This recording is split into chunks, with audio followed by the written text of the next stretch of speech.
திமுக 2.0 ஆட்சியில் விவசாயிகளுக்கு சிறப்பு திட்டங்கள் அமல்படுத்தப்படும் என்று கும்பகோணம் சட்டமன்ற தொகுதி திமுக வேட்பாளர் சாக்கோட்டை க. அன்பழகன் வாக்குறுதி அளித்துள்ளார்.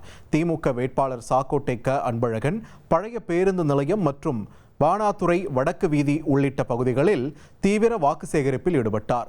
பிரச்சாரத்தின் போது ஏராளமான பெண்கள் உதயசூரியன் சின்னம் பொறித்த அட்டைகளை ஏந்தி அணிவகுத்து சென்றது பொதுமக்களின் கவனத்தை ஈர்த்தது. மேலும் அன்பழகனுக்கு ஆரத்தி எடுத்தும் கும்ப மரியாதை செய்தும் உற்சாக வரவேற்பு அளிக்கப்பட்டது. மக்களிடையே பேசிய அவர் தன்னை வெற்றி பெறச் செய்தால் ஆண்டுக்கு 1500 டன் பாரம்பரிய விதை நெல் விவசாயிகளுக்கு வழங்கப்படும் என்றும், மேலும் உழவர் சந்தைகள் இல்லாத ஊராட்சி ஒன்றியங்களில் புதிய சந்தைகள் அமைக்கப்படும் என்றும் வாக்குறுதி அளித்தார்.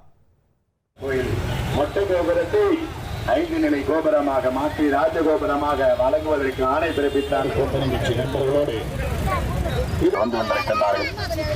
தாய்மார்களை பேர் அன்பு கொண்ட மாற்றாளர் பெருமொழி புதிய சூரியன் கும்பேஸ்வரர் கோயில் மொட்டை கோபுரத்தை 5 அடி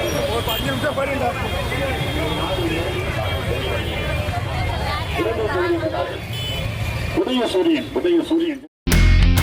இனி செல்லும் இடமெல்லாம் செய்தி.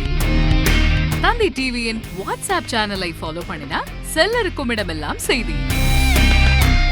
இதோ QR கோட் இப்பவே ஸ்கேன் பண்ணுங்க, ஃபாலோ பண்ணுங்க.